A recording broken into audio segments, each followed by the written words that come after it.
I'm Anna Maria Horner. I am a fabric designer and a patchwork and sewing pattern designer. And one of my favorite things to build in patchwork is bouquets. And today I'm going to share with you some of the tips that I'm thinking about as I'm designing them, and also some techniques that I use to make them a little bit improvisational in style.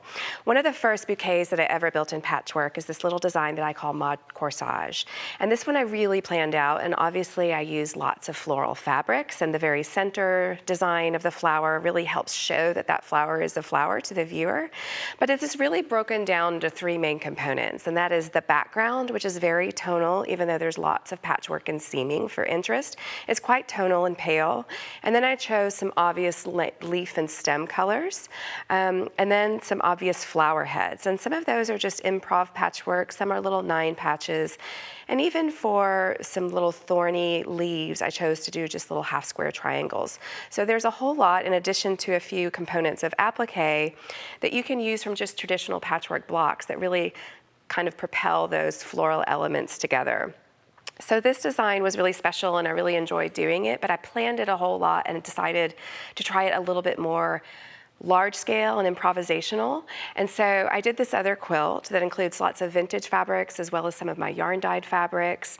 And I decided to start this one with no plan, but you can see that there's some elements of Dresden designs, or the Dresden blades rather. I use them in full and in part to do different tulip shapes. Again, I use the half square triangles sort of in a row to create a sort of a thorny looking stalk. And I really enjoyed the process so much that I thought I would share with you some of the design considerations and techniques that I used when I created that larger scale piece. In fact, if you wanted to do something smaller scale and just really simple and straightforward, this pillow is a perfect example of taking just 2 different template shapes that are sort of teardrop or petal shaped and continuing it in repeat to create a really kind of contemporary design, all from a singular fabric, but I think it has a really cool look. So focusing on the background, again, whether you choose to do light or dark, making it pretty tonal is really helpful. When I do that, sometimes I just start with building patchwork without any thought. And this one I just did stripes between 2 different colors. I have a selection of solids pulled here that are just sort of an interesting non-traditional palette for floral, so there's no real greens, but I've chosen to let this citrus sort of act like my stem and leaf. Chosen the pale for the background, and I keep extra scraps or strips nearby to help me build. You can see I've already decided to cut into this and just sort of improvisationally build what would be the stem. So all flowers start with a stem or a stalk, right? And so the way that I created that stem was just connecting a stem color and a background color together so that that stem stops at a point. And I can just lay it in these cuts that I made. And I made these cuts really arbitrarily. So you can start doing the patchwork process first before you start building in other applique. I'm going to take this stem and the background piece here over to the machine and go ahead and sew that together just with a 1/4 inch seam allowance. And because this is cut on the bias, you do want to take a little care in how you put them together. So if pins help, you can certainly do that.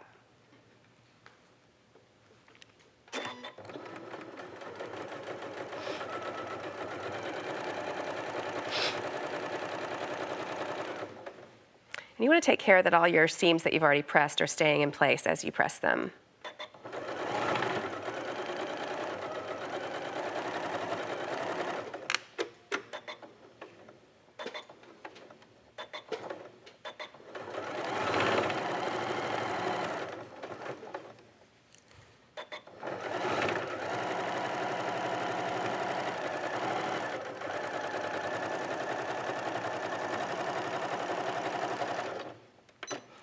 And if you have any tails laying over the end of the patchwork in the end, it doesn't matter. This is something that you can continue to trim up and work on as you go. So it's really just as simple as that in terms of creating a patchwork background to do the stems. And so my next step would be to set this one in here and then put those together after you've trimmed a straight line. So then I'm starting to build this stem and leaf work in the back. The other thing that I like to have on hand are just these little floral heads, if you will. This is really just a Dresden block in process. This is just a 9 patch, but the center of it has a different bright color that makes it feel a little bit floral. So lots of times I start this process with some orphan blocks, some things that I've made or tried out but are just sort of lying around the studio without any real purpose. I love using Dresden blocks because you can use them in half like fans or in quarters like tulips and do a lot of really interesting things with them. So again, just traditional patchwork provides lots of different floral elements. I also use bias a lot because that's a nice place to add a curve to make a leaf stem. That's a nice place to add a curve in your design instead of just all straight line piecing. And you could really cleverly actually just include bias right here in this seam when you go to structure the background and leave it loose. And then once it's already included in that seam, you could either machine applique it down later or applique it down by hand and get it curved and placed just how you want it. So it's really a combination of the two elements. And again, if you wanted to patchwork in this flower, say, you could chop up your background again, reuse some of your background strips to accommodate the size and work it in, rather than doing everything in applique afterwards. And then another thing that I like to do when I'm doing applique, if I'm choosing to do it raw edge, I'll just use some fusible on the back, some double-sided fusible on the back of my fabrics. I've got all these fabrics set up here and I've already got fusible on the back of them. And I love cutting out little organic shapes. So I've used my templates here to do that. This template would be something that I would use for needle turn applique because it has a seam allowance included, but this corresponding leaf shape doesn't have seam allowance included in the shape. So I use this just to trace on the back, on this paper side, and then cut it out. And then I can peel the paper off and set it in place. And the cool thing about that fusible is that you can actually press them in place as you're composing and kind of create your whole floral design before you go to sewing with the decorative stitch. And this Dresden plate needs a center. I think that I'm gonna use my circular shape to not just cut another solid fabric, but I'm gonna use this patchwork right here to cut a circle from. And it doesn't have fusible on the back of it, but it's not large scale.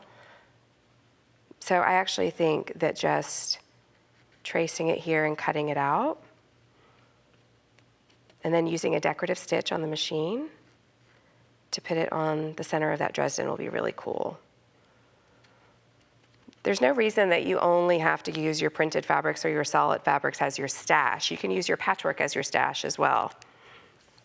So I'm just going to cut this out with small scissors.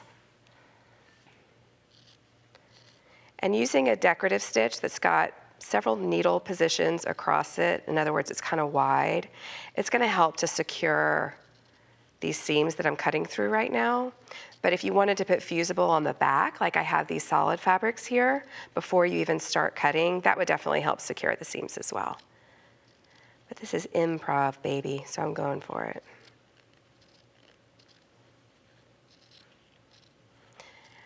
Is this little square in the center? I don't know. Doesn't really matter. Okay.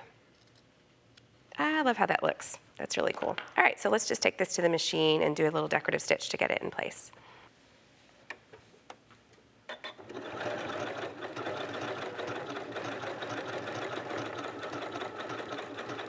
When I do decorative stitching, especially on a circle, I like to keep my hands flat on both sides to keep everything smooth. And take your time.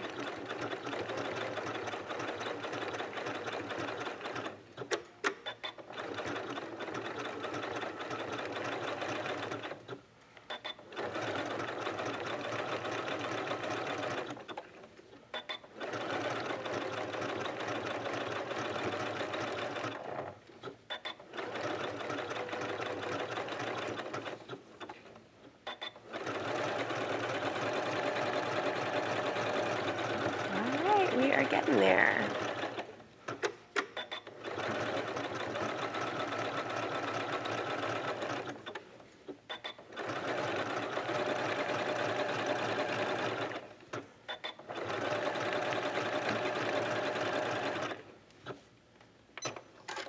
And I actually really enjoy that decorative stitch giving another element to the design. It's kind of creating some shadowing on the edge of that center.